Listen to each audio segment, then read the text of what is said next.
Hi everyone, welcome back. I was discussing public finance, and this is the third part of this topic.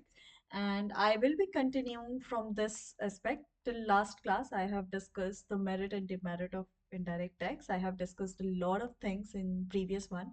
So if you have not watched that yet, please go watch that first, then come to this one because this one is the continuation of the previous one. Okay. So, without wasting any time, let's go into this. And I'll be going a bit fast because there is a lot of things to discuss and they are highly relevant. So, I'll be discussing on whatever is the most important thing. Okay. Rest of the things, either you can just have a broader glance or you just can ignore. Okay. So, I'll be telling you what to focus and what to ignore in that aspect. Okay, indirect tax currently levied in. So there are different kinds of indirect tax. That is GST, the foremost thing, then custom duty, then excise duty, service tax, and VAT. I'll be discussing separately all these things. Pigouvian tax. Pigouvian tax. See, first you need to understand the externality.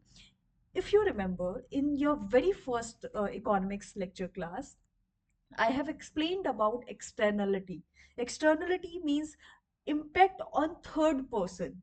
Suppose right now I am giving this lecture to you. Okay, you are getting benefit from my lecture, from all these lectures. Okay, I am giving you and I am paying. I am getting some form of earning. Okay, but a person living in my room or just beside my room, that person might get impacted negatively because of my voice. Okay, they might get headache as well.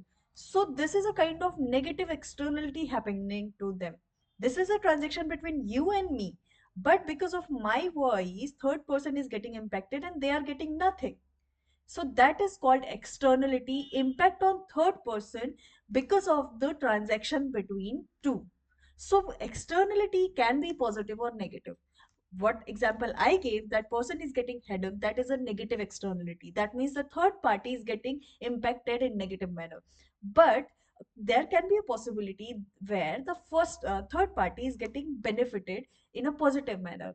For example, for example, I am going to set up some factory in some village. Okay, and the other person who will be getting employment there. Okay, but because of my factory establishment, that area will get developed. There will be many shops will get open there. So that area is being, earlier it was underdeveloped, but now it is developing in a fast manner, and in some time it will be developed area. Okay, so that is a kind of positive externality. Okay, because of the factory establishment, all those people or residing nearby were getting benefited. Okay, so externality can be positive or negative. So Pigouvian tax help to overcome negative externality. For example, the same factory I was given example, uh, the factory is making a pollution and throwing their pollution into river, nearby flowing river. So whatever the pollution they are getting, they are dumping it into the river. So because of the river pollution, nearby people are getting disease, they are getting negative externality. So in that case, government will impose Pigouvian tax on that company, that you are polluting this river, you are responsible for this, so you will pay amount to clean it. So that is called Pigouvian tax. Okay, this tax is imposed on the activities that create negative effect, negative externality on others, such as pollution on smoking. The idea introduced by Arthur C. Pigou, and is make the person company causing the harm to pay for it. So see, you need to understand what is externality. Okay, what is externality and what is Pigouvian tax. That's it. Okay, externality can be positive or negative, and Pigouvian tax help to overcome that negative externality. That's it. Example I have already given you. Sin tax. I have already mentioned sin good. Sin goods are those kind of goods or product which we use but bad for our health, like alcohol, like cigarette, like tobacco, all these things. Okay, so similar to Pigouvian tax, but focuses on discouraging morally harmful product like alcohol, tobacco. These still sin tax being imposed. See, Pigouvian tax cannot be imposed on sin goods. Government cannot ask Pigouvian tax on cigarette, but they can ask sin tax on cigarette. Okay, so reason, like intention is same, to discourage these kind of activities, but sin tax imposes on sin goods to discourage their consumption, whereas Pigouvian tax imposes on those people who are creating negative externality and who can repay for environment. Okay.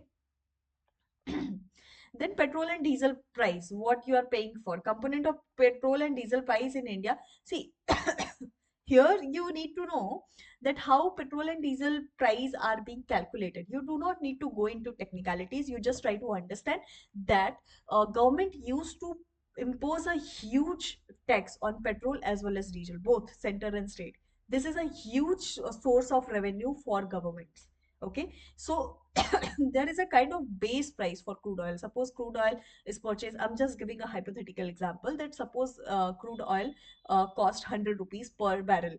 Okay, so at that time this will be base price. There will be excise duty on it that government will impose, state government will impose, dealer commission and charges, value added tax of state government as well. So all these things will get accumulated and this will come to us probably 200 or more than 200. So this 100 rupees will go into the all these process, different things. Okay, so government used to charge huge tax on it, there is no doubt about it. You can just have a glance, no need to go into detail, no need, not needed. Why not to put in GST? See, first is that GST is for product. Replacing petrol and diesel taxes with the highest GST tariffs, 28%, would yield only 5 to 6 rupees per liter for union and state government. So that is not going to give benefit, because in GST, the highest slab is 28%. Okay, so if government is imposing 28% on petrol or diesel, they will not be getting huge revenue, because they used to charge more than this amount. Okay, sometimes double. So that is the case. Even during COVID era, when India was purchasing oil from Russia at a very cheap rate, still petrol prices were on stable ground. It was not reduced for Indian consumer. Why? Because government was charging huge tax at that moment to bring the stability in price, oil prices only. Okay, so that happens. So if by inclusion into GST, there is a debate going on, and probably this is the main question as well, that should we add alcohol, petroleum, and all these things into GST or not? So you can add this point that there will be a loss for government exchequer. Okay, resulting in revenue loss for over 4 lakh crore compared to current excise or VAT system. Pricing mechanism, you can give this point that because of this, consumer is getting higher cost, like paying a higher cost for petrol and diesel, and that is directly impacting our all economic activities. But to certain extent, when prices are high, government used to subsidize it as well. And petrol or diesel is something what we cannot live without. So if in case when these prices are getting higher than our expectation, then government should have some money to recover it, should overcome it, right? So for that, government used to charge ki for certain emergency kind of thing, we will be dealing all these scenario. So they try to maintain stability in the economy. Also, another reason is that there was already kind of inflation, post COVID inflation era was there. Even last month we have seen there was a food inflation. So if these prices are getting reduced, then probably government cannot control all economic activities in indirect manner as well. We have already discussed the monetary policy aspect and fiscal policy aspect, but this is also one of the tool. For example, if there is a huge demand in the economy, to control inflation, government can increase these prices to control such activities. So that happens. But majorly there are a lot of debate going on. You can just have arguments in favor or against, and you can build your own point out of it. Okay. Price mechanism history, not needed. Then windfall tax on fuel export. See, during Russian-Ukraine war, when India was purchasing oil from Russia at a lower price at that time, petroleum companies who were importing those crude oil were getting huge benefit, because they were purchasing oil at a very low price and selling it in the international market at very high price. So they were getting huge gain. So at that time, government imposed windfall tax on fuel export. A windfall tax is imposed when companies make unexpected, unusually large profit. In 2022, global fuel, same thing. Okay. In Indian refineries exported more fuel to foreign market, it could lead to reduced supply for domestic consumption, causing local fuel prices to rise and contributing to inflation. So one of the reason is this also. Second reason, that they were getting huge benefits. So government tries to ensure that some part of that money should go into welfare of nation as well. The government introduced special additional excise duty side, and the export of petrol 6 rupees per liter, diesel 12 rupees per liter, and aviation turbine fuel 6 rupees per liter. So that happened, nothing else. Windfall tax, you just try to understand what is windfall tax. That tax on huge profit at one point of time, at certain point of time. Okay. August 2022, global fuel prices began to decline. Indian government started gradually reducing the eliminating this tax. So even last, I think in September 2024, the windfall tax came to zero. So with time, government used to impose it. After some time, they used to reduce it to zero as well. So it depends on a situation. Okay. Then comes mineral royalty, not a tax. State can impose separate tax. Supreme Court ruling. Okay. So what happens is there was a mineral related kind of issues goes on between state and center, and they went to Supreme Court. So Supreme Court said that royalty is not a tax. It is a contractual payment made by mining companies. What central government was saying, that state government is getting royalty, so they should not impose separate tax because we are already charging tax. So Supreme Court said that royalty is not considered as a tax. It is a contractual payment made by mining companies to the government, okay, for their right to extract mineral. So state government has authority to impose a separate tax on mining operation and mineral rights starting from April 1, 2005. Okay. The state cannot charge interest or penalties on taxes due to period from 2005 to 24, but afterwards they can charge interest or penalties, because they can say all the companies that this is your tax liability, this is your royalty liability, you haven't paid yet, just paid us some penalties as well along with that. So that is not going to happen because this ruling came in 2024 itself. So before that, Supreme Court told that you can charge royalty but not interest or penalties on those things. Okay. Mining companies are allowed to clear pending tax in installment over the next 12 years. Okay. So entry 49 said states have the authority to impose. This one is important. You can just have a look and try to understand this issue. That's it. Okay. Entry 49 said state have the authority to impose tax on land and building. Entry 50 said union parliament can legislate to regulate taxes on mining activities. Union enacted Mines and Mineral Development and Regulation Act 1957 to impose such limitation. No need to learn, but just have a glance. Nothing else. Cascading effect under erstwhile indirect tax structure. Cascading effect is a situation where tax are levied on the top of other taxes. Suppose I am producing some biscuit. So at each level of production, I am paying tax to government. Okay. Suppose I purchase a wheat of 10 rupees worth of wheat, and I have paid 2 rupees of tax on it. So my total cost is 12. I added other things, flour and sugar and all these things, and I created a biscuit worth of 15 rupees. Now I am again paying a 3 rupees tax on it. Okay. So what earlier actual amount was 10 rupees only, and my value addition was 3 rupees. So my actual value should be 13 rupees only, but because this 2 rupees has been added here, I am paying additional 2 rupees of tax here of 15 rupees to the government. So this is called taxation effect, cascading effect. That means it is a situation where tax are levied on a top of other taxes, causing a tax on tax scenario. This tax amount is added into this one, and I am paying again some percentage of this amount, which is already included some tax in it. Rather, ideally, what should be that 10 rupees in this 10 rupees, I'll be paying 2 rupees here tax. Then for this 3 rupees, I should be paying 1 rupee here. So in total, I'll be paying 3 rupees taxes separately. So that can be happen. Okay. So that is called cascading effect. Here, 15 rupees example.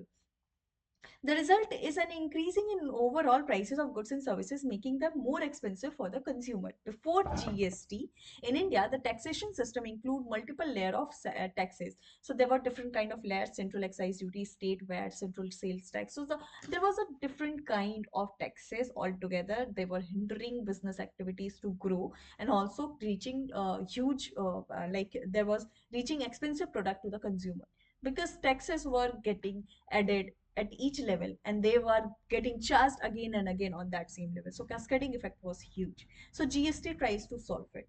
Okay. This one you can just try to read it by yourself. The same thing I have explained, the same thing is here in form of original example. Then comparison of cascading effect in pre-GST and GST regime. So manufacturers, if manufacturers sell 2 lakh rupees, excise duty is 50,000, VAT is 2 lakh 50,000. So total like 10% of 2 lakh 50,000. So their total liability was 25,000. But in case of GST, manufacturers sell car of 2,000 and GST 18%. So total liability is 36,000. Okay. So this is a manufacturer sale. Dealer sale, dealer buy at 2 lakh 50,000, VAT 10%. Dealer sell car for 3 lakh. So they are paying VAT 30,000. Whereas in GST, dealer pays 2 lakh 36,000 after GST input tax credit. Okay, dealers sell for 3 lakh and GST 18%. So they are paying 54,000. So this 36,000 will be credited into dealer's account in form of GST input credit. Here there was nothing like that. Okay, so here they are paying 54,000. Input credit, no input credit in this case. Here GST input credit is available. This 36,000 will be paid back to dealer's account.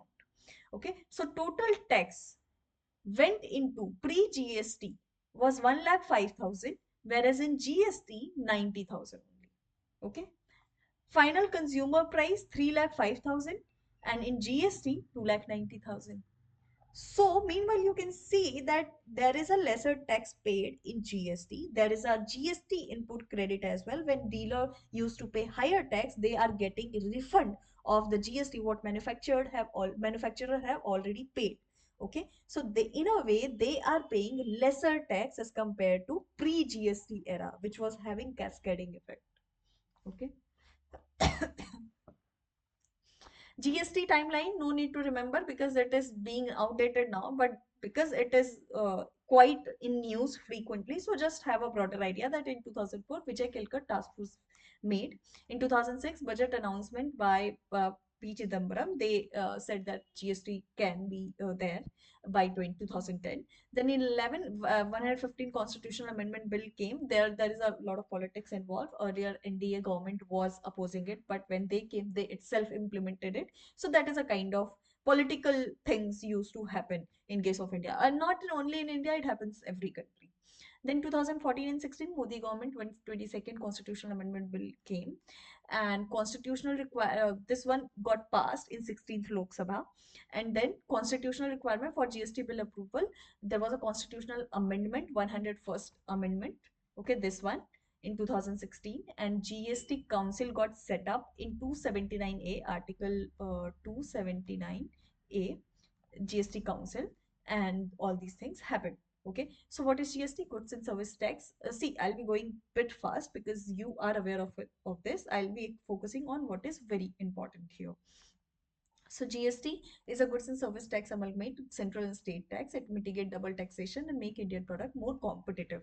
So there are many taxes have been subsumed into it. Key amendment, what happened in GST Act 2007. 246A, state power to tax goods and services. Earlier, state was charging different VAT. In GST, there was a CGST, SGST, and IGST. So, center was charging all these things and got transferring this amount to state account. Okay, so state were granted the authority to tax goods and services, whereas previously they could only tax good. However, only union has authority to tax interstate supply for goods and services through IGST. So here, earlier state was granted only taxing goods, but now state can charge on both goods and services. But all these things will collected by central government itself, and things will be like amount will be transferred to state. So these are charged by state as GST but collected by center. Okay.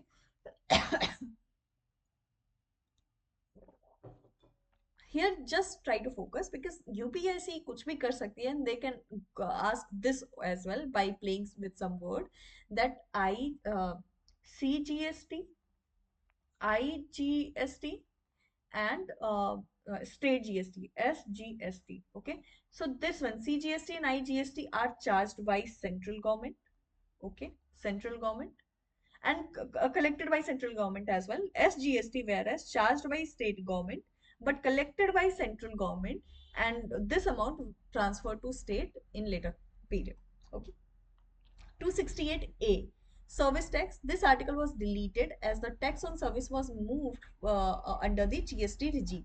Okay, so this was removed, service tax. 269A, interstate trade, IGST distribution. Collected on interstate trade will be distributed between union and state based on formula decided by GST Council.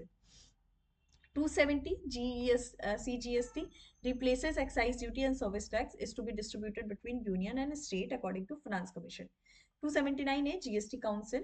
President of India empowered to establish GST Council. This is important. Who is empowered? So President of India, which is headed by Finance Minister. GST Council is headed by whom? So they can give example of Prime Minister, President, Finance Minister, and all other example as well. So you have to focus that Finance Minister is head of GST Council and oversees the implementation of GST. Exclusion of alcohol, and there are other product as well like petroleum, alcohol, and other sin goods as well, which are not under GST. Alcoholic liquor, human consumption, GST, same thing.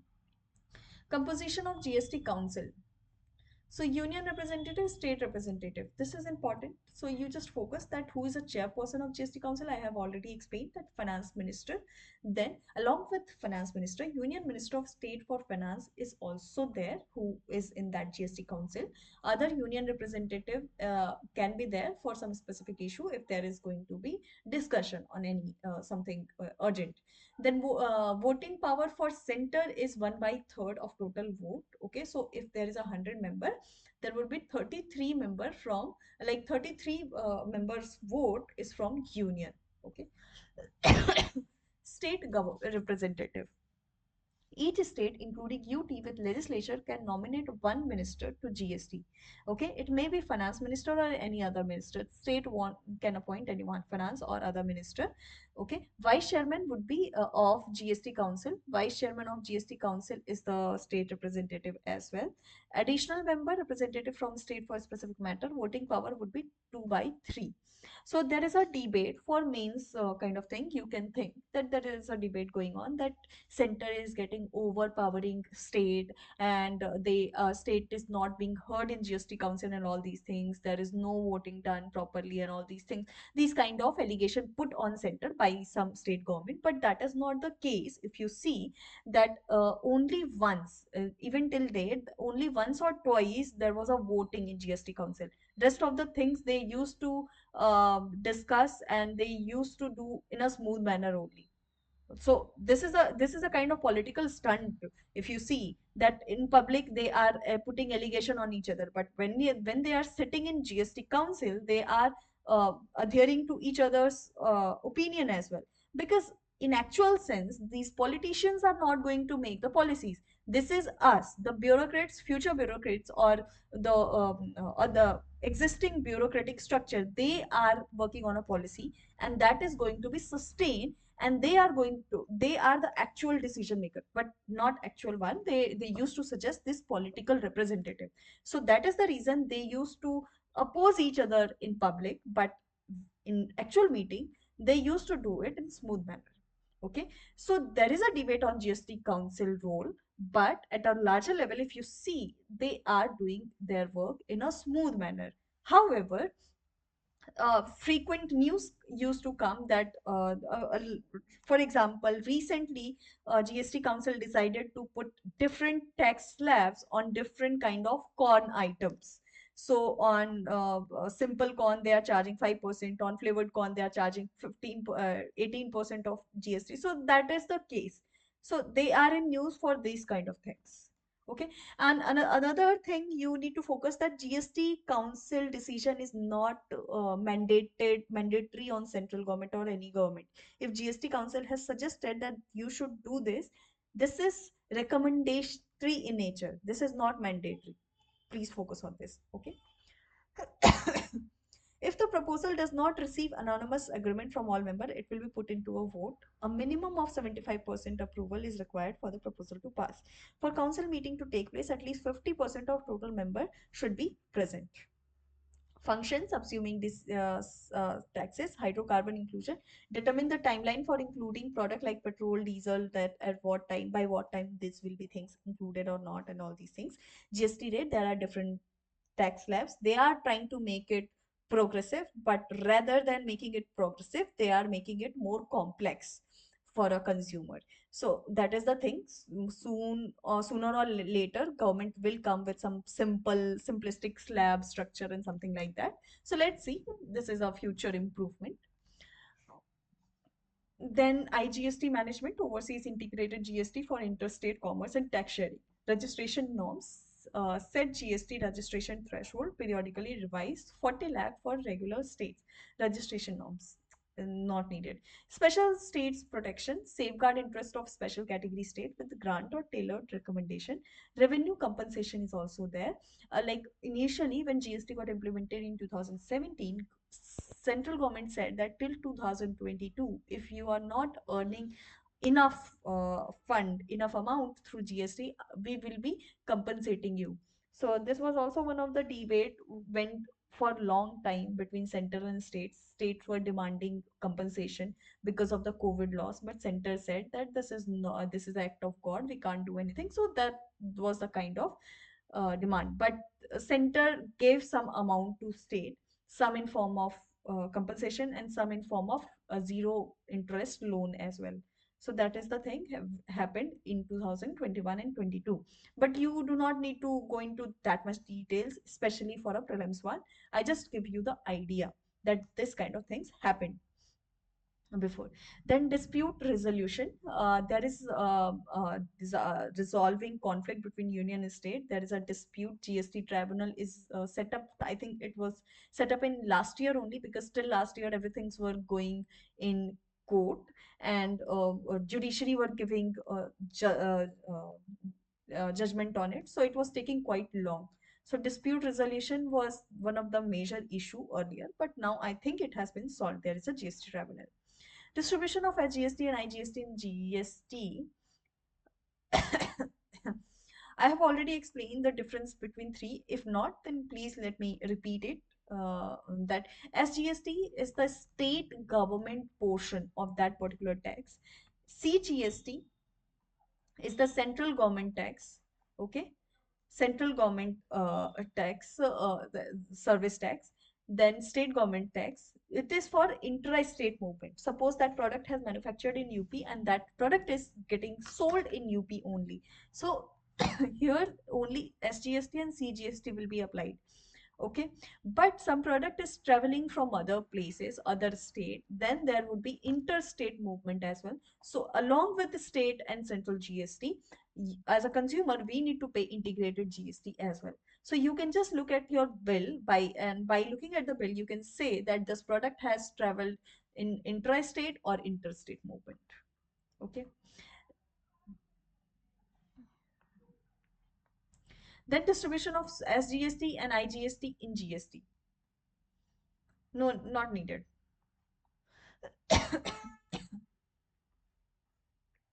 Inverted duty structure. See, try to understand, this is important. Inverted duty structure means when there is a huge, like high tax imposed on raw material and a lower tax on final goods. Okay.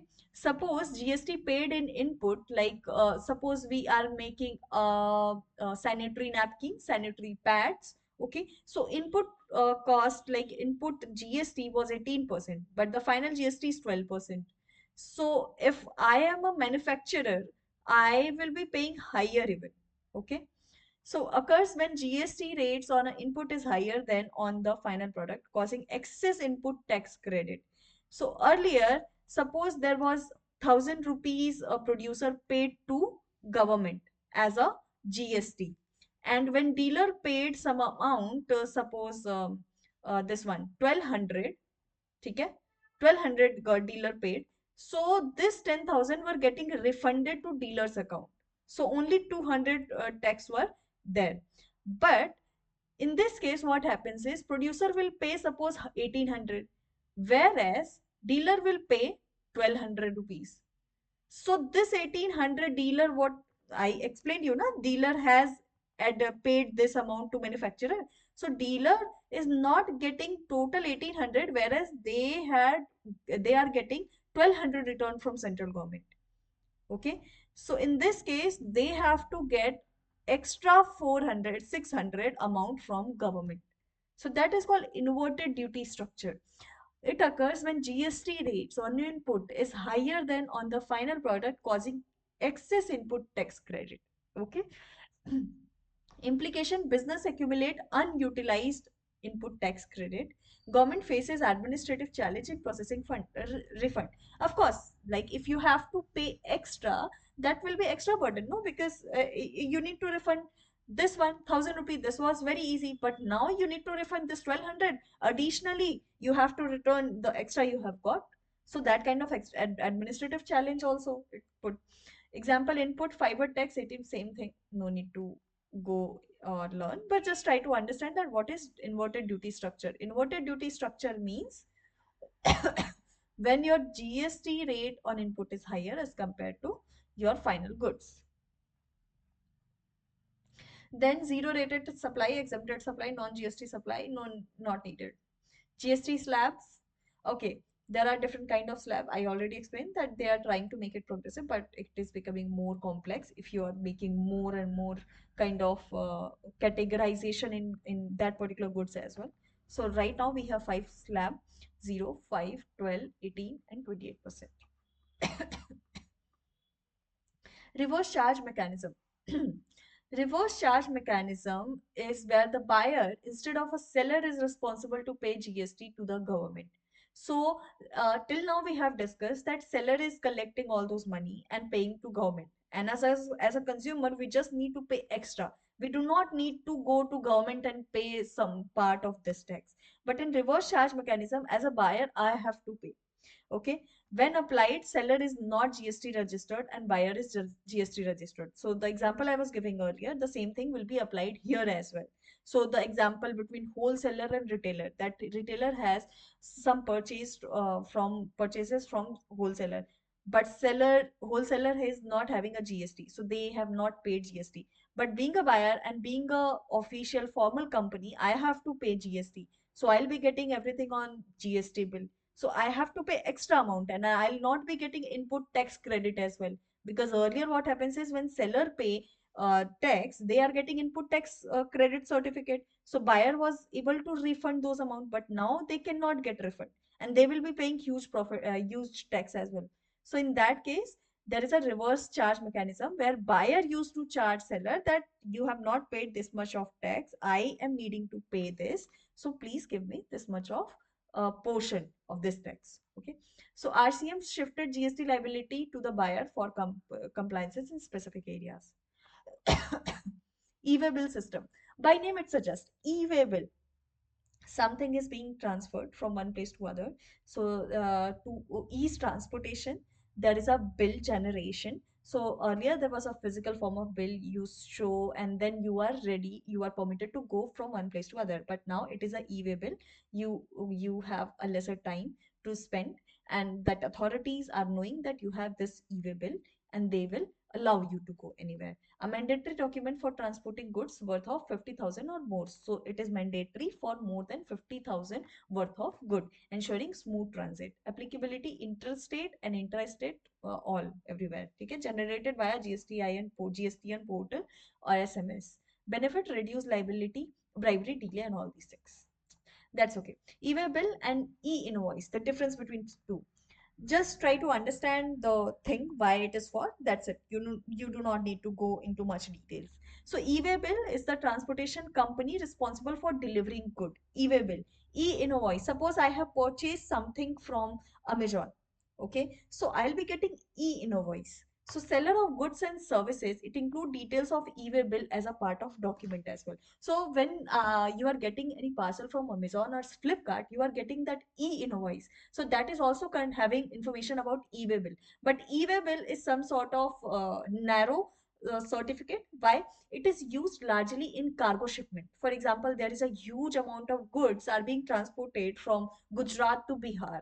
So there is a truck going on. So they will be carrying e-way bill as well. They can carry e-invoice, but they e-way bill is more beneficial for them. Okay, so that is the difference.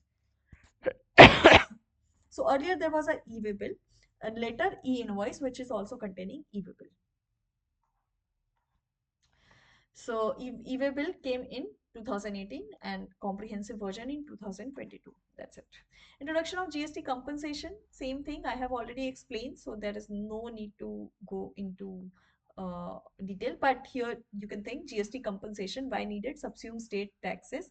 So state were getting different, a huge tax from different amount of tax rate. But now when there is only SGST, so they were in fear that they might get lose some of the tax portion. Destination based tax, it is known as GST, is known for destination based tax. Why? Because the producer state is not getting that as GST part, only consumer state is getting it. So destination, the product is consumed, is actually getting the benefit of that tax payment. Okay, why? What is the thinking or thought process behind this? That producer state is already benefited because of the corporate establishment in their state, because of the factory, because of the worker working there, and that those worker who are getting wages are also spending in their state only. So they are getting through a lot of things. So the consumer state should get the benefit, not the producer state in GST. This is the main thought process behind this. Assure growth. So central government has guaranteed state that if you are not earning at least 14% of annual revenue, then over the base year of 2015 and 16, then we will be paying something to you till 2022. So that was the uh, issue. Challenges leading to compensation, implementation issue, economic slowdown, constitutional obligation, no need, not needed for prelims, and I have explained, given you the context before as well. Compensation mechanism, no need to go into detail. Okay, this one that states guaranteed 14% annual revenue growth. So central does that. Plus GST compensation during COVID-19. This one I have already explained in form of story, so no need to go into details. However, you can see that Attorney General's opinion, what was their opinion, that GST Compensation Act required full payment of 2.35 lakh crore regardless of unforeseen event. When central government was saying that this is an act of God, we will not pay you back the compensation, because during COVID, because of lockdown, there was a huge loss for GST. So these things happened. So Attorney General was in favor that central government should pay. Resolution through back to back loan. Just a second. Resolution through back to back loan, revenue shortfall and compensation not needed. I'll be focusing on what is very important. These are not important, so you can skip it or just have a broader idea. Because in the end, by the end of this session, we will be having important discussion. So I have to go a bit fast here. National Anti-Profiteering Authority. This is a uh, authority. This is the committee which looks after input tax credit. Business can claim ITC, reducing production cost and consumer prices. Issue, some companies like Domino, Nestle, HUL did not pass on GST benefit. So this kind of thing, input tax credit. Suppose producer has paid, but they are not giving this certificate to dealer. So dealer are in a way are getting loss because they cannot get the extra amount they have paid. Solution is that National Anti-Profiteering Authority set up in 2000 under this act, GST Act, penalizing profiteering. So those who do not transfer input tax credit to their dealer or to their retailer, they will be penalized for profiteering. Okay. Then timeline, initially 2 year, extended till November 2022. December 2022, NAA ceased operation. Responsibility shifted to Competition Commission of India under this Act, Competition Commission Act. So now there is no National Anti-Profiteering Authority. Their power goes to CCI. That's it. Okay. It is outdated, so you can even just have a broad idea. That's it. Authority for advance ruling. Purpose: provide tax clarity for business before production. Okay, provide tax clarity for businesses. And example, a company launching healthy mango juice. Authority for advanced ruling may seek clarification on whether GST. Okay, so suppose I am running a business and I have a confusion that my product will be getting charged under what head and what will be the prices, to final prices. So I can go to this authority for advanced ruling and can take help from them. GST Tribunal in 2023. As I said, that this was established recently. So GST Tribunal composition is important. They may ask president, who will be president of this GST Tribunal? Judges from Supreme Court or High Court. Okay, one judicial member would be there. Two technical member is needed to be there. Okay, from union government and state. Established based on a Dushyant Chautala Committee and recommendation via GST Act amendment. Headquarter is in Delhi. Jurisdiction dispute under CGST, SGST, UTGST. Supreme Court by providing a dedicated GST forum. GST Fitment Committee. Composition revenue official from union government and state government. So Fitment Committee. I don't think it is important from a prelims, but just have a broader idea that it has a composition of union and state government. Role: review proposal of GST rate adjustment on goods and services. So what is the process? Evaluate request, submit recommendation to GST Council. Example 2023 recommended against lowering GST on tobacco, and the GST Council upheld the decision. Note, the GST Council is not bound to accept the committee's recommendation. Okay, so GST Council is not bound to accept the committee's recommender. GST Council can get help from GST Fitment Committee. That's it. You need to understand. No need to remember even. Then this is important. GSTN network. There was a GSTN a network company registered under Companies Act. Okay, and it is a not for profit company. Okay, it manages GSTN online portal for registration, tax payment, and ITC and e-way bill. All these things can be get over GST online portal, GSTN online portal, developed by Infosys. Ownership, because it got established in 2013, but GST got implemented in 2017. Okay, from officially, if you see, from 2018. So till 2018, union government has 24% of share, state government has 24%, 24.5% of share, then private financial institution has 51%. So earlier it was kind of private company because private had major shareholding. But in 2018 onwards, union government had 50, state had 50, and private stake is 0. Okay, so only two parties are there in GSTN network. Role and future, so they are focusing on IT infrastructure, future integration, GST Suvidha provider. This is the kind of portal they have: GST Suvidha provider, private IT fintech firm, Zoho accounting software, help business with GST compliances. HSN, SAC code, just have a broader idea that why it is for, that's it. SAC, Service Accounting Code, classifies services for GST rates. Okay, so SAC, what is this? Service Accounting Code. It classifies services for GST rates. That's it. Then HSN, Harmonized System for Nomenclature, classify goods for GST, developed by WCO. So this one for service classification, HSN for goods classification. Then benefit, enable computerized accounting and help tax authorities for big data analysis. PAN and GSTN, GSTIN. See, as a corporate, I'll be getting some GSTIN number as well. Okay. And as an individual, I'll be getting my PAN number. So you must have that PAN number. If you are working anywhere, that PAN is necessary to pay income tax, to have your financial records. Okay. So PAN is issued by Income Tax Department. and they are 10-digit alphanumeric code. All taxpayer under Income Tax Act have this PAN number. Okay, your ITR can also be accessed through PAN only. Whereas GSTIN, if I am running a business, if I am running a corporation, I'll be getting GSTIN number.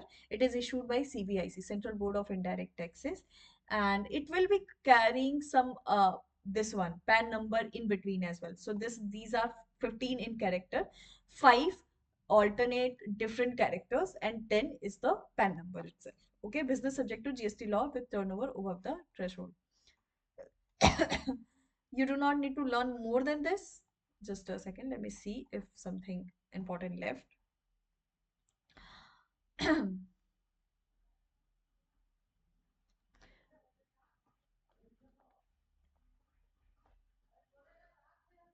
Okay, PAN, GST, and Aadhaar. So PAN and GST is issued by Ministry of Finance because they are related to finance actually. PAN and GST, they both are related to financial matter. Okay, so these are issued by Ministry of Finance, whereas Aadhaar is issued by MITI, Ministry of Electronics and IT, because it is related to your identity. Okay, legal framework, income tax, this one, and Aadhaar is from Aadhaar Act. Format in alphanumeric code in PAN GST, Aadhaar 12-digit numeric code. So we have a numbers in Aadhaar number, right?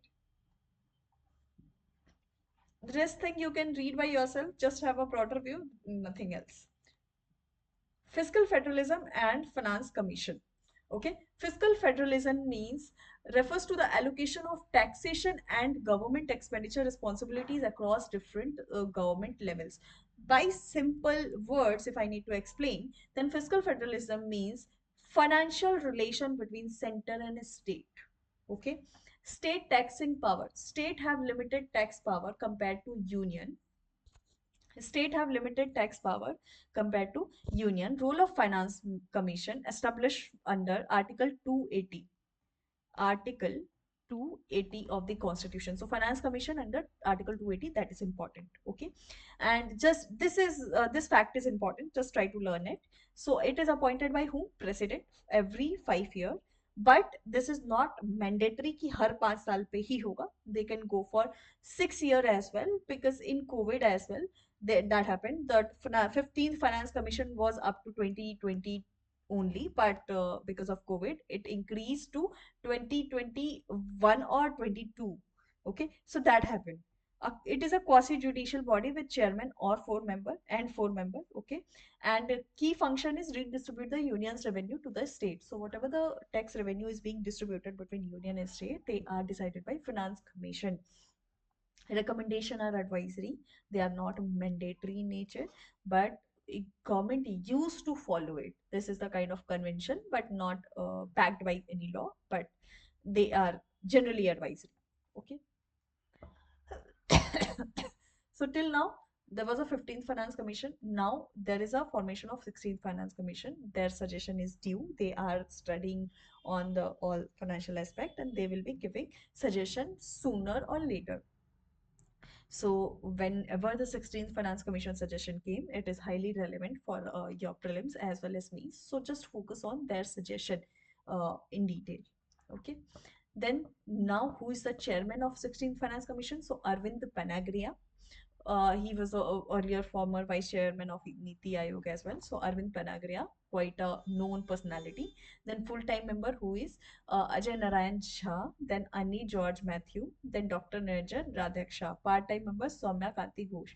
You do not need to learn all the members' name, but just try to learn this. Arvind Panagria is the chairman. Okay.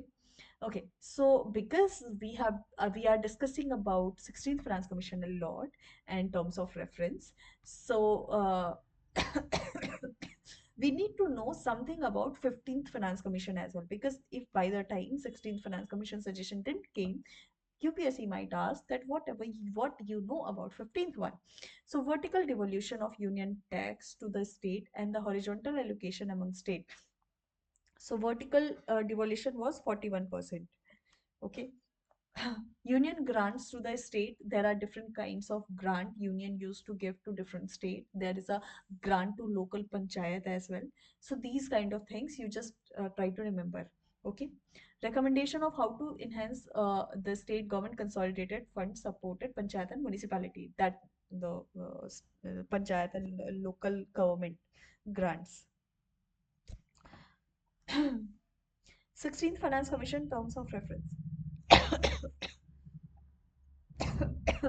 You just try to revise it by yourself, nothing much in it. Just a one time read, it is needed. Okay. Finance Commission vertical devolution. So earlier, I told you beginning only that there is a 41 percentage. Earlier, 14th Finance Commission increases state share. Earlier it was 32 till 13. In 14th, it increased to 42 percent of total tax revenue.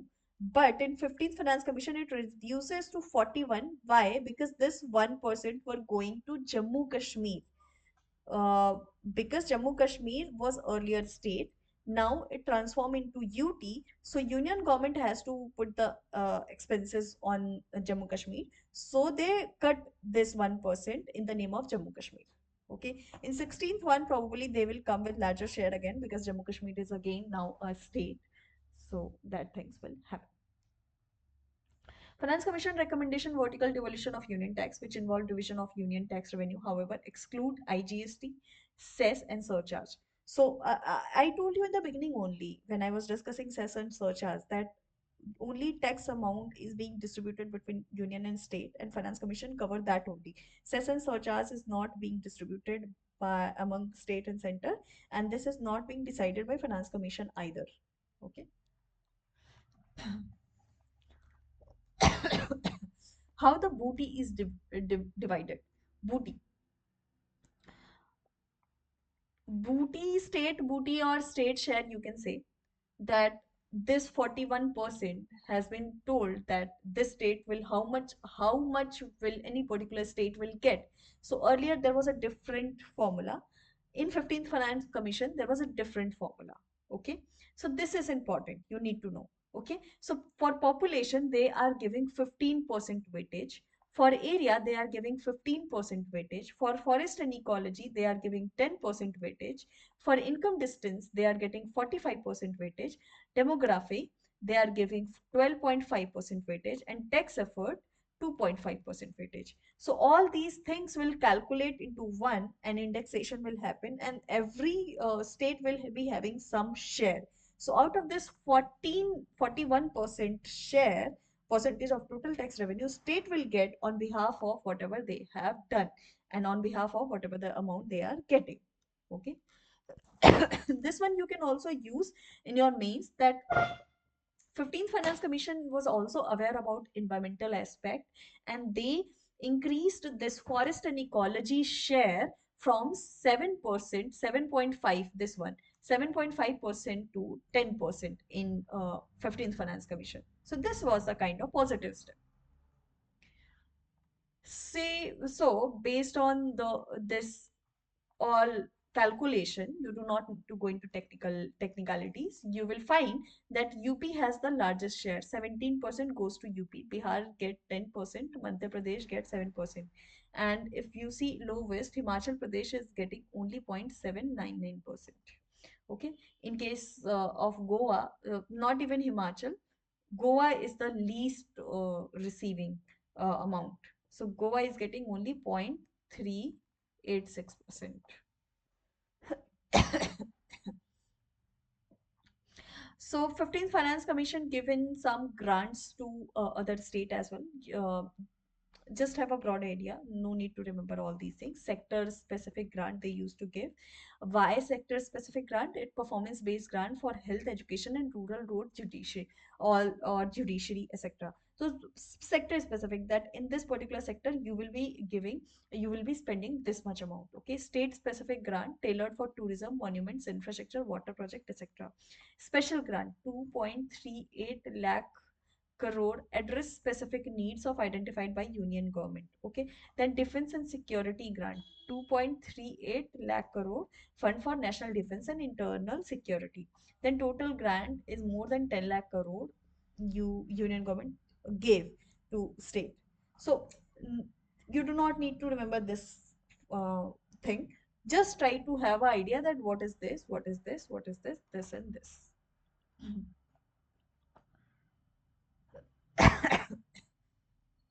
Then come Finance Commission, grants for from union to state government. Local bodies grant 4.36 lakh crore. This was local bodies grant, I have already told you. Post devolution revenue deficit grant, disaster management grant. So there are different grants union used to give to states. Then this is a kind of comparison chart between Finance Commission, Planning Commission, and Niti Aayog. Okay, so Finance Commission is a constitutional body. You have to remember this. This chart is important to have a broader idea, a broader roadmap. And Finance Commission is highly relevant. Okay, so it is a constitutional body, and it got established in 1951. Only first FCO Finance Commission commissioner was KC Nyogi. Chairman, sorry, first chairman of Finance Commission was KC Nyogi. Tax devolution between union and state, their main purpose is primary role is to tax allocation. Planning Commission was a non-constitutional body, non-statutory body as well, and Niti Aayog is also non-constitutional body. Okay, and a planning commission established in 1951 designed 12 5-year plans. So they were responsible to design 5-year plans. Okay, but Niti Aayog got replaced planning commission in 2015. Okay, and this is a government think tank. So their main aim is to make a policy decide a decision and give some suggestion to government to what should they do. Planning Commission allocated union resource for centrally sponsored schemes. Okay, same thing.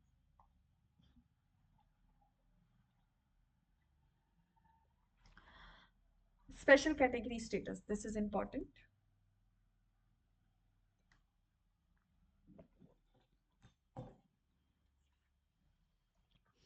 Special category status.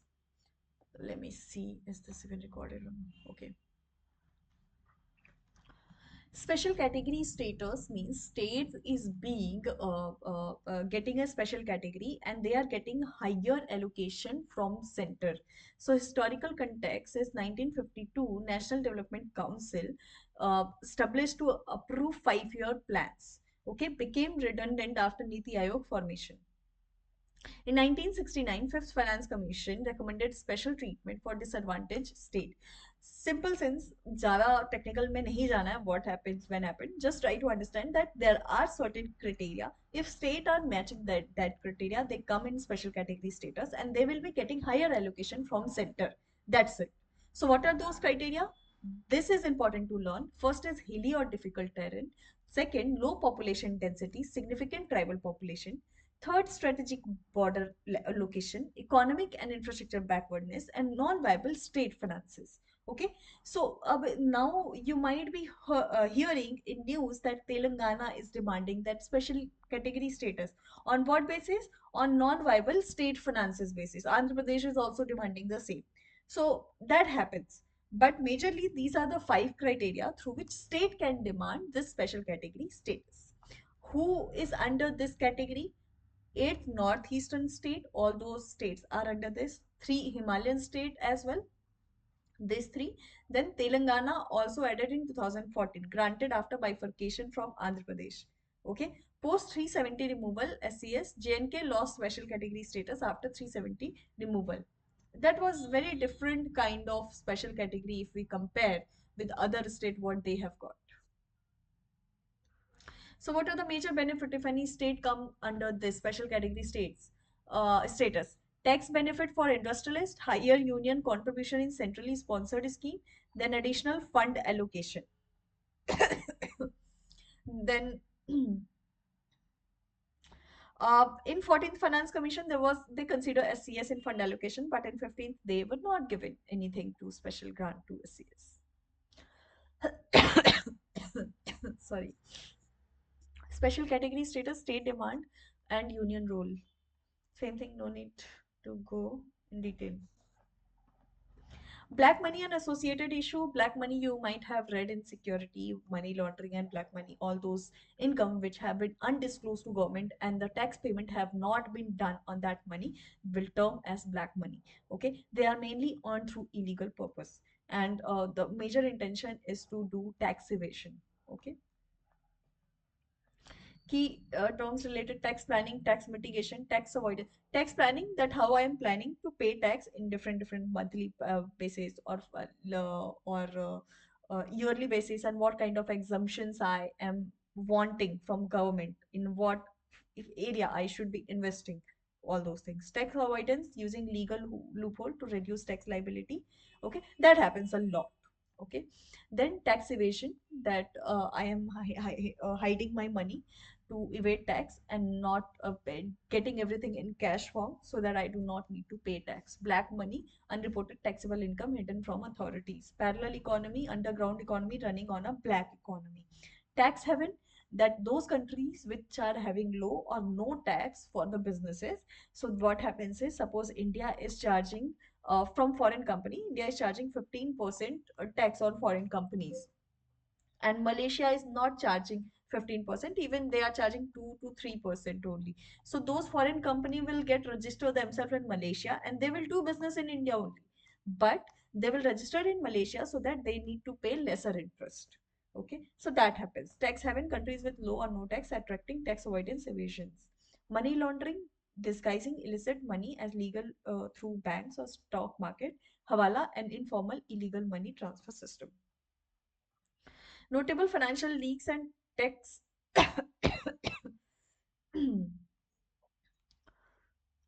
Okay. Shell firms. If you have read money laundering, you might know that there are shell companies. People like those corporates are used to form those shell companies, and they used to transfer those amount to those shell companies to increase their cost and reduce their tax liability. Okay, so these shell companies are basically formed for that purpose only. Okay, financial leaks, so there are different kinds of scams happened in past. You just have a broader idea. They are not going to, UPSC is not going to ask that which scam happened in which year and what was the story behind it. You know, just have a broader idea that there was a scams, financial leaks as well. Okay. Then comes tax terrorism. Tax terrorism means excessive tax enforcement. Authorities are making you to pay tax, and like making you tax force payment of tax forcefully, and you are not able to pay, but they are mm, like doing it any kind of thing act to make you fear, threaten you to pay tax. So tax terrorism, you are being harassed by the authorities. That's it. Tedious tax deduction at source, tax deducted before income is received, dividend example. Then tax collected at source, tax collected by the seller from the buyer. PAN card, 10 digit, same thing. So there are different Indian agencies like ED, PMLA, FEMA. They are getting power under this two act, and they are regulating black money. Directorate for Revenue Intelligence, DRI, Central Bureau of Narcotics, CBN. Okay, regulate afim cultivation, combat drug trafficking. Central Economic Intelligence Bureau, CEIB as well, who used to take data analysis. Then Economic Intelligence Council as well, chaired by Finance Minister. It supervises economic intelligence agencies. Financial Intelligence Unit, it analyzes suspicious financial transactions. So these are the important organization. Just have a broad idea and try to revise it 1 or 2 times. Global Watchdog and Financial Tribunal. So there are international organization as well who used to focus on these on controlling of black money and money laundering activities. So first is FATF. It got established in 1989. It established by G7 countries, fights money laundering and terror financing, and they have a separate list: gray list, black list, red list. So they used to put some countries into it. Like earlier, they put Pakistan into gray list. So Pakistan have not came out of it, but there are chances that now FATF will remove Pakistan from grey list. But that happened. They used to put countries into different list. OECD, Organization for Economic Cooperation and Development. very famous organization who promote global tax corporation. Even the global minimum tax I'll be discussing in the coming slide has been decided by OECD itself. Okay, then come custom excise service tax appellate tribunal. It handle appeal on indirect taxes except GST, which has a separate tribunal, and cases progress from officer, high court, then Supreme Court. Like CESTAT, first case came to this place. PMLA is related to security, not in economics, but it has been given here, so just take a broader idea.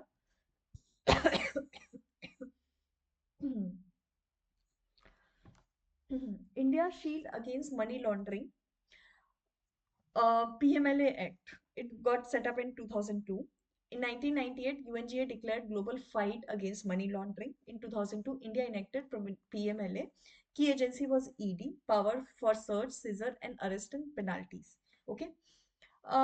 What you need to focus here, the amendment, recent amendment in PMLA. Please, if you have not made notes in security, then please made a notes in PMLA and the recent amendment in it. That is important. Okay, all these information are very generic. Even if you don't read, you can solve it by yourself. This amendment is important.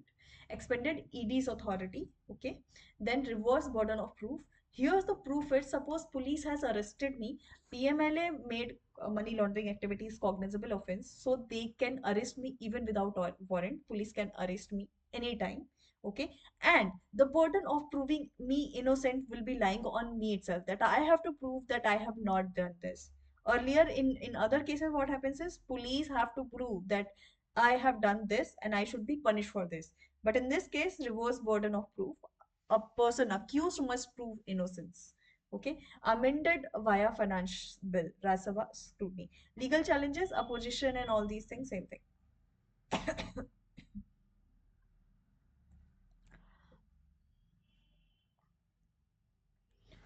Then come Undisclosed Foreign Income and Asset Act, UFIA 2015.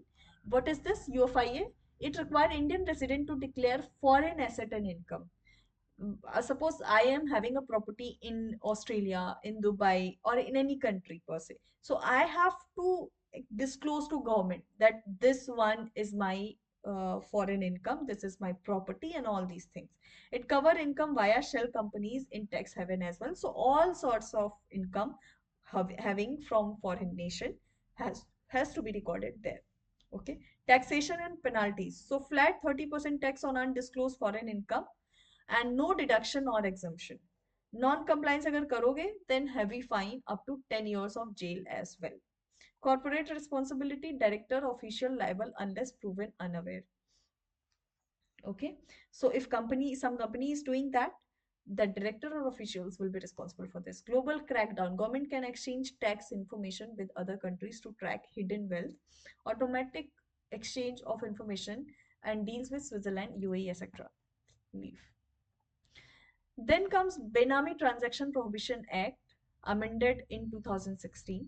You just need to understand what is Benami transaction. That property bought on a fake name, on a suppose not me, not you, but there is an officer.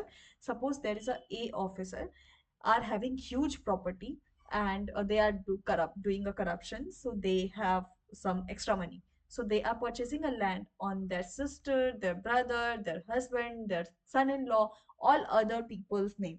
That property actually belongs to them, but they cannot disclose it because they have earned through corruption, so they are purchasing on others name.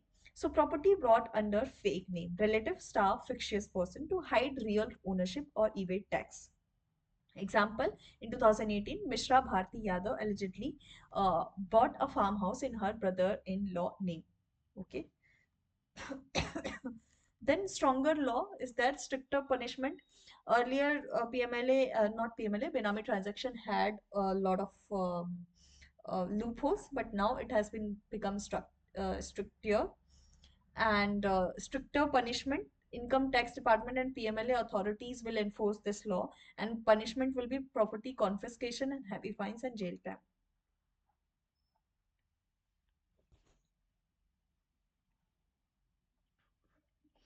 Then tax evasion surrender scheme.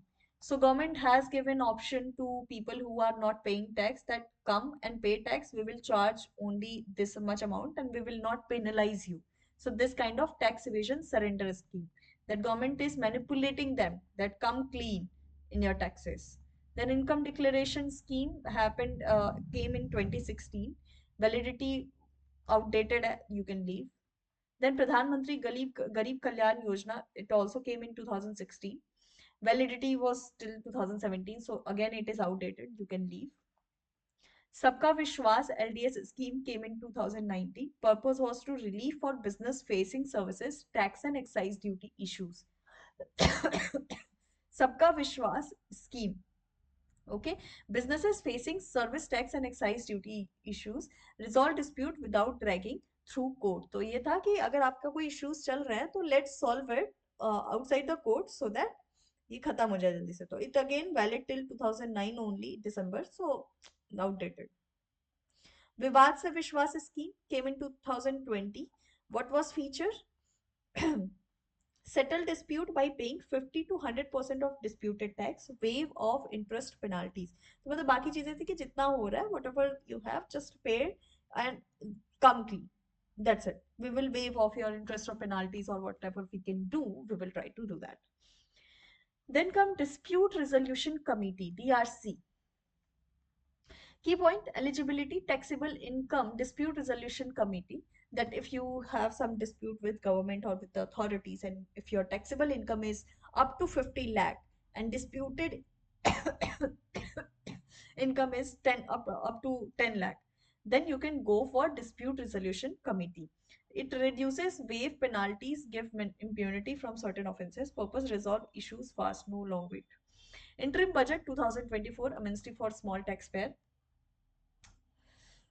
not needed.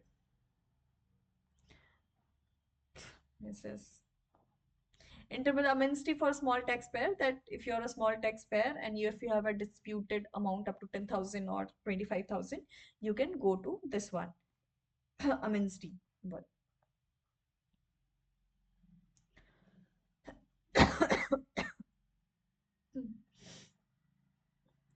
tax avoidance and DTAA. Tax avoidance, people use legal loopholes to reduce their tax burden. DTAA, double taxation avoidance agreement, a pact between countries to prevent double taxation of income. See, suppose a company is registered in nation A, and doing a business in nation B. So nation B is also charging taxes because they are doing a business in B, but they are registered in A, so whatever they are taking in their own country, they are charging there too. So in a way, the company is being charged two times. So that is called double taxation. So what happens is there is a kind of bilateral agreement happen between A and B nation. Okay, so they say that this kind of taxation you will charge and this kind of taxation I will charge. So they used to uh, separate it. So the company is not getting double tax it. They are not paying double taxation. Okay. So this is called DTA agreement. Simple. DTA amendment happened in 2016.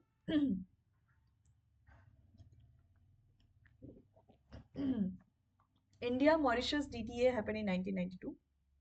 Tax avoidance through round tripping, funds sent to Mauritius and bought back as a foreign investment. That happens. Round tripping, money laundering, all these things are related to security. I'm in bit hurry, so I would expect that you have understood this in security part. Then principal purpose test. PPT definition. Principal purpose tax. If a transaction's main purpose is to avoid tax, it won't benefit from DTAA. If transactions main purpose is to avoid tax, see, DTAA means double taxation agreement. But if you're not paying tax in one country and you are avoiding tax, then how will you get this certificate, DTAA certified by that nation only? Okay, so principal purpose tax, that transaction main purpose is to avoid tax, it won't benefit from DTAA. Purpose, curb tax avoidance practice like round tripping and BEPS.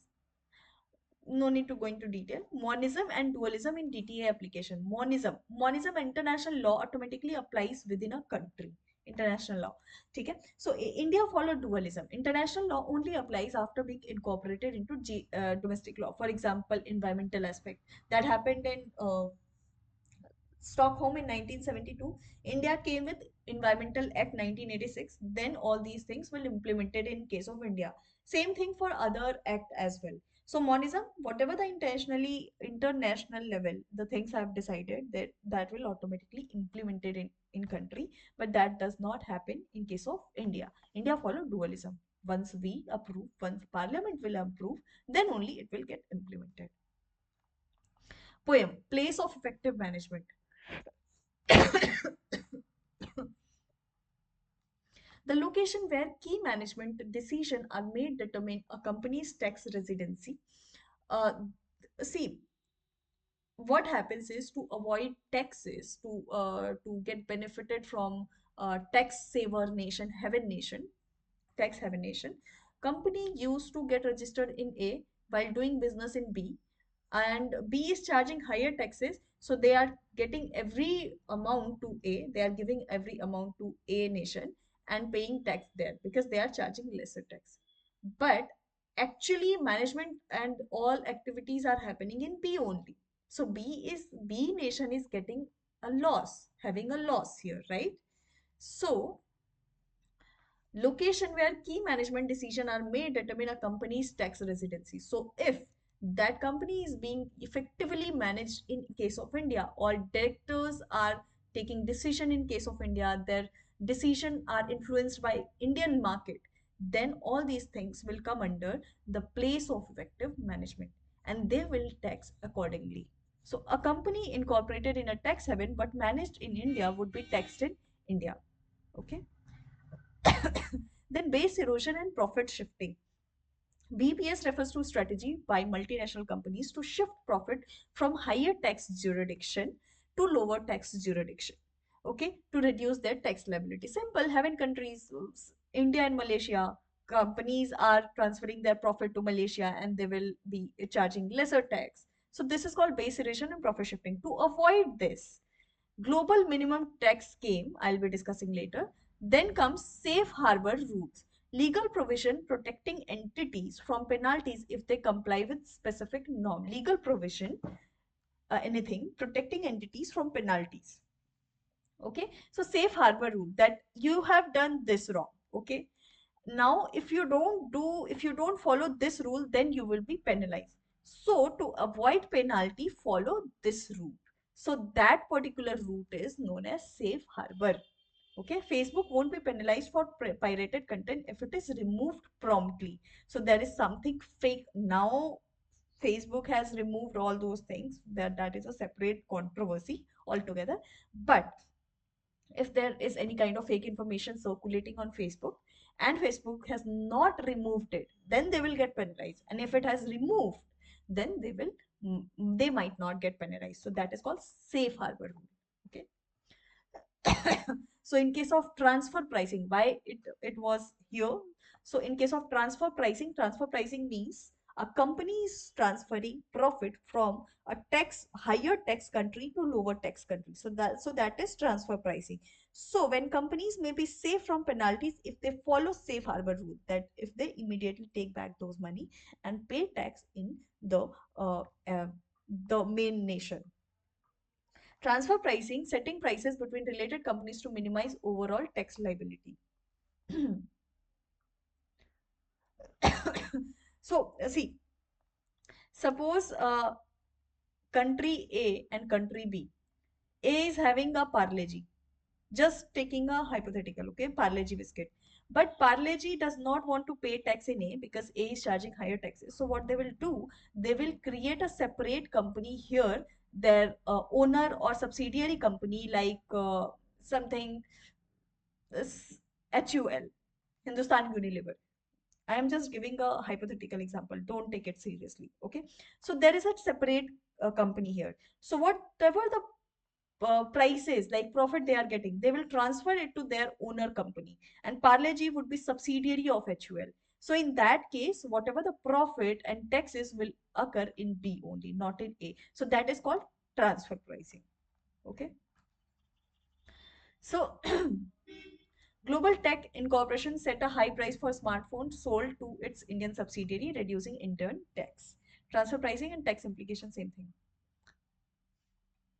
Transfer pricing rules. So government has came with two rules. First is arm length pricing. Price must reflect an open market transaction to prevent manipulation. Okay, they should prevent manipulation. Price must reflect an open market transaction.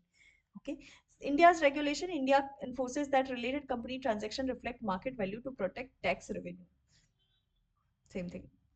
General Anti-Avoidance Rule, GAR, GAAR, General Anti-Avoidance Rule.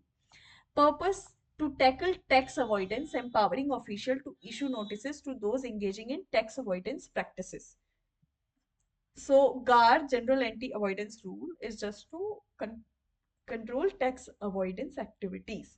That's it. So in question, if they ask, they will ask GAR is related to what? So tax avoidance, nothing else.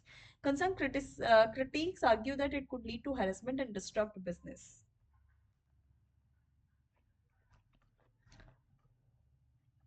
Uh, then types of budgeting.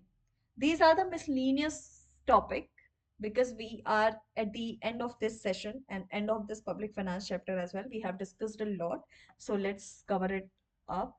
Traditional line time budgeting. Traditional line time budgeting means involve calculating income and expenses without measuring the benefit or performance. That there are different kinds of rules to follow while preparing budget. So line item budgeting means whatever your revenue, whatever expenditure, just sum it up and try to present the numbers. Okay. Performance budgeting means that every department, every ministry will get allocation based on their last year performance. If they are performing well, they will be getting more money. If not, then they will not get money. Okay. Zero based budgeting. The budget is treated as a fresh exercise starting from zero. Department must justify their budget needs. So department has to focus that whatever their last year how much they have spent, how much they need, and like if what are the alternative option as well. So if 50,000 crore were allocated to education scheme last year, but 60% of the class 5th students still can't read class 2 books, the scheme will be revised or deleted. So zero based budgeting, that you have to show need. If it is not there, if it has not performed well, then you have to justify it. Sunset budgeting. Schemes are launched with the specific deadline after which they end automatically, similar to sunset. Okay. Planned and non-planned expenditure earlier till 2017 it was there. After this was abolished, so you do not need to go. It is outdated now, but just for the uh, broader idea, you can think planned budget. That means planned, that government has set in a target that in this sector I'll be paying this much amount, in this sector I'll be giving this much of amount. So this is planned expenditure. Non-planned expenditure, that even if you don't plan, even if you plan, it doesn't matter because you have to incur it anyhow. Railway expenditure, you have to incur it. Interest payment, you have to incur it. Defense expenditure, you have to incur it. This is necessity. Okay, so that is the kind of broader idea you can think of. The classification of expenditure into plan and non-plan categories was a method used in budgeting. There is no constitutional requirement. That's why it got removed in 2017. The Planning Commission was dissolved in same thing 12 and then general budget and railway budget. See, in 2019-21, when the separate budget was there, railway and general budget, Britishers used to spend a huge amount in railway construction. So that is why they had to maintain different railway budget. But in case of India, this legacy was followed till 2017, I think. And after 2017, like in 2017, it got merged, railway budget and general budget, because now there was no need of separate railway budget. Things were getting accumulated and came all together in one document. Gender budgeting, by name it suggests that gender has to be focused.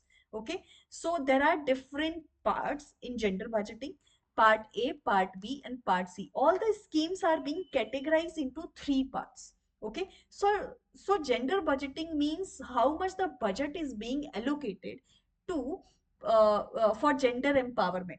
Okay, so in case of India, because we are focusing on women empowerment especially, so We are focusing on women related issues, but probably in future we will be adding LGBTQ community as well, because they are also a part of gender budgeting. Okay, so gender budgeting is not required by constitutional law, but data has been presented within the general budget since 2005. So it got, this practice got started in 2005. Okay, earlier it was not so. So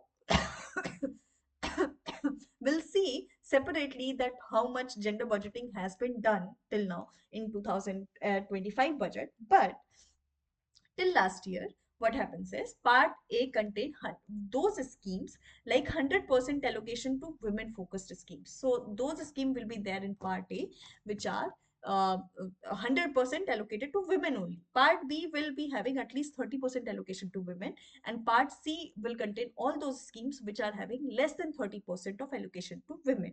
Okay, so till now, like till last year, 2024, gender budgeting was around 5% of total budget. Okay, let's see what happens in 2025. Okay,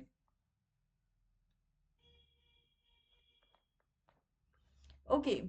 So we have came to an end of this session, and I think there are still some part left related to capital budget, FRBM Act, and all those things. So I'll be discussing those things in separate lecture. If you have any doubt, you can directly contact Tim. Okay, and have a good day. And please focus on your studies. And please bring clarity in case of economic subject, because clarity is what needed in economics. Bye bye.